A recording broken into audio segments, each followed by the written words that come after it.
64 கணபதி திருவடி சரணம்.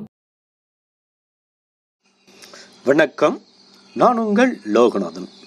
இப்போ நம்ம பார்க்க போகிற பதிவு மிக மிக அற்புதமான பதிவு. என்னென்னா, நம்மளோட வாழ்க்கையில் அன்றாட நடக்கக்கூடிய சில நிகழ்வுகளுக்கு, நம்ம குடும்ப ஒற்றுமைகளுக்கு, கனவுகள் வராமல் இருக்கிறதுக்கு, தீய சக்திகள் விலகிறதுக்கு, சகலகாரிய சித்திகளுக்கு மகா குருநாதர் சித்தர்கள் ஒரு வழிகாட்டுதலை காட்டியிருக்காங்க. அதில் நம்ம பார்க்க போகிறது, நம்மளோட இல்லங்களில் நம்ம நைட்டில் இரவு பொழுதில் தூங்குறப்ப அடிக்கடி நிறைய பேத்துக்கு கனவுகள் தொல்லை பண்ணும். தேவையில்லாத கனவுகள் ரொம்ப தொந்தரவு பண்ணி அவங்க தூக்கத்தை கெடுத்துரும். பிறகு தூங்க முடியாமல் நிறைய தொந்தரவுகள் பண்ணும். இது மாதிரி பண்ணுறவங்களுக்கு அவங்க என்ன பண்ணணும்னா, சிறிது படிகார கல் நாட்டு மருந்து கடைகளுக்கு கிடைக்கும், அது வாங்கிக்கோங்க. ஒரு பீஸ் அப்படியே பெருசாக கிடைச்சா வாங்கி வச்சுக்கோங்க. அது சிறு சிறு துகள்களாக உடைச்சிக்கோங்க. கொஞ்சம் ஒரு கால் பகுதி அப்படின்னா ஒரு கிராம் 2 கிராம் 3 கிராம் அளவுக்கு ரொம்ப சிறுசாக எடுத்து, அது கூட படிகாரக்கல், மருதாணி விதை, பப்பாளி விதை, இம்மூன்றையும் சேர்த்து ஒரு பச்சை கலர் துணியில கட்டி அவங்க தூங்குற தலையணைக்கடியில் வச்சுட்டு தூங்குனீங்களா, உங்களுக்கு உறுதியாக கனவு தொந்தரவு வராது. படிகாரக்கல் சிறிது, மருதாணி விதை சிறிது, பப்பாளி விதை சிறிது, இது மூன்றையும் சேர்த்து ஒரு பச்சை கலர் துணியில கட்டி, ஒரு சின்ன முடிச்சா கட்டி, அதை நீங்க தூங்கும் அந்த தூங்குறதுக்கு தலையணைக்கடியில இந்த பொருட்களை மூட்டையா வச்சுக்கலாம். இது போன்ற வைக்கக்குள்ள உங்களுக்கு தீய கனவுகள் எதுவுமே வராது. கனவு தொந்தரவு இடையில உங்களுக்கு எந்த தொந்தரவும் பண்ணாது. இது ஒரு அற்புதமான சொல்யூஷன் மகா குருநாதர் உணர்த்திருக்காங்க. பிறகு தீய சக்தியினால பாதிக்கப்பட்டவங்க இருப்பாங்க. அவங்களோட வீடுகளில் தீய சக்தி இருக்கு, அது ரொம்ப தொந்தரவு கொண்டுது, தன்னோட குடும்ப வளர்ச்சி ஒன்றும் பண்ண முடியல அப்படிங்கிறவங்களுக்கு இந்த தீய சக்தியில் இருக்கிறவங்க வளர்பிறை 3வது நாளில் நம்ம வளர்பிறையில் சந்திர தரிசனத்தை பார்த்துட்டு, அந்த தரிசனத்தை அன்னைக்கு நம்ம ஆகாச கருடன் கிழங்கு வாங்கி நம்மளோட வீடுகளில் வெளியில் கட்டி வச்சோமா, அந்த தீய சக்திகள் எல்லாம் ஓடிடும். இது போன்று இல்லை, அந்த தீய சக்தி அந்த கிழங்கு வாடி போய் ரொம்ப அழிகிற நிலைமைக்கு ஆயிடுச்சுன்னா, அது இன்னும் பலமா தீய சக்தி இருக்குன்னு அர்த்தம். அப்ப நீங்க எந்த பயமும் பயப்படாதீங்க. உங்க அருகாமையில் இருக்க அம்மாவோட பத்ரகாளி அம்மா கோயில், இல்லைன்னா மகா காளி தாய் கோயில், துர்கை தாய் கோயில், இது போன்ற மிக சக்தி வாய்ந்த அம்மனோட ஆலயங்களில் போய் எலுமிச்சம்பழம் வாங்கிட்டு அதை ஜூஸ் போட்டு குடிங்க. அது ஒன்று உங்களோட வீடு வாசல்லே கட்டி வச்சிருங்க, உங்களோட பூஜை ரூம்லேயே ஒன்று வச்சிருங்க. இது போன்று செய்யக்குள்ள உங்களுக்கு நல்ல பலன் தரும். அந்த தீய சக்தியோட பாதிப்பிலிருந்து நீங்கள் மீளலாம். வளர்பிறையில் கருடன் கிழங்கு கட்டிருங்க. அந்த கருடன் கிழங்கு கட்டுறப்பயே அந்த கருடன் கிழங்கு தீய சக்திகள் வராமல் தடுத்து ஆட்கொள்ளும்.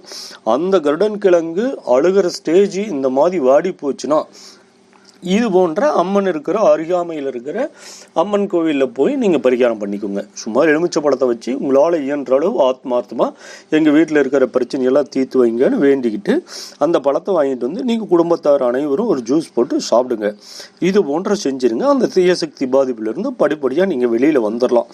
அந்த ஆகாச கருடக்கிழங்கு நல்லா துளிர் விட்டு வளருது, கொடி பளருதுன்னா அந்த குடும்பத்தில் எந்த தீய சக்தியும் இல்லை அப்படின்றத நீங்கள் உணர்ந்துக்கலாம் நீங்களே. பிறகு நம்ம குடும்ப ஒற்றுமைக்கு என்ன நம்ம வழிபாடு பண்ணணும் அப்படின்னா, குடும்ப ஒற்றுமைக்கு ரதி மன்மதன் சிலையை வச்சு நம்ம வழிபாடு பண்ணலாம். இல்லைன்னா திருவுருவ படங்கள், ரதி மன்மதனோட திருவுருவ படங்களை வாங்கிட்டு வீட்டில் வச்சு அதுக்கு மல்லிகைப்பூ போட்டு நம்ம ஒரு குடும்பத்தோட மகிழ்ச்சியாக வழிபாடு பண்ணோமா, உறுதியாக கணவன் மனைவி உருவை ஒற்று பெறும். அந்த கணவன் மனைவி உறவுல மகா ஒற்றுமை பெற்று அந்த குடும்பம் நல்ல ரதி மன்மதன் போல வாழலாம் வாழ்க்கையில. இது போன்ற அற்புதங்கள் இருக்கும். அடுத்தது சகல காரிய சித்திகளுக்கு நம்ம ஒரு சூட்சமங்கள் பண்ணலாம். அப்போ என்ன பண்ணணும்னா, எம்பெருமான் சிவபெருமானுக்கு கோவிலுக்கு போய் சகல காரிய சித்திகள் நம்மளுக்கு அடையணும்னா, எம்பெருமான் சிவபெருமானோட ஆலயங்களில் 5 வகையான உணவுகள் எம்பெருமானுக்கு நம்ம சமர்ப்பணம் பண்ணணும், நெய்வேத்தியங்கள் கொடுக்கணும். கற்கண்டு சாதம் 1, தயிர் சாதம் 2, லெமன் சாதம் 3, புளியோதரை சாதம் 4, சாம்பார் சாதம் 5.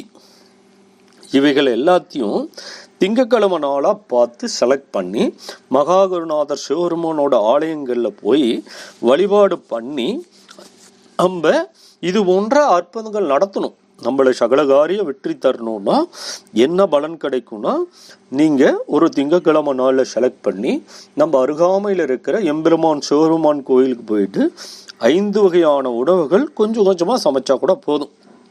ரொம்ப அதிகமாக கொண்டு போகணுன்றது உங்களோட பொருளாதாரத்துக்கு தகுந்த போடு பண்ணிக்கோங்க.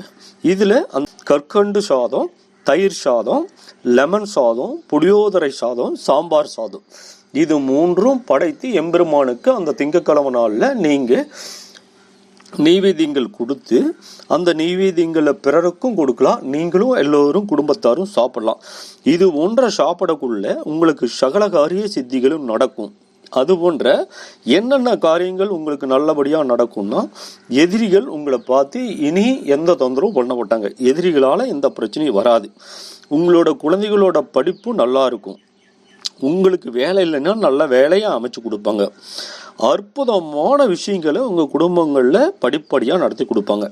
விவசாயம் செஞ்சுட்டு இருந்தாலும் அந்த விவசாயம் நல்லா இருக்கும். இது போன்று இந்த 5 வகையான சாதங்களுக்கு திங்கட்கிழமை நாளில் அந்த ஆலயத்தில் நம்ம ஆத்மார்த்தமாக எம்பெருமானுக்கு நைவேத்தியங்கள் பண்ணக்குள்ள உங்களுக்கு உறுதியாக வாழ்க்கைக்கு தேவையான சகல காரிய சித்திகளும் கொடுப்பார், சகல செல்வங்களையும் கொடுப்பார், மனம் மகிழ்வார்.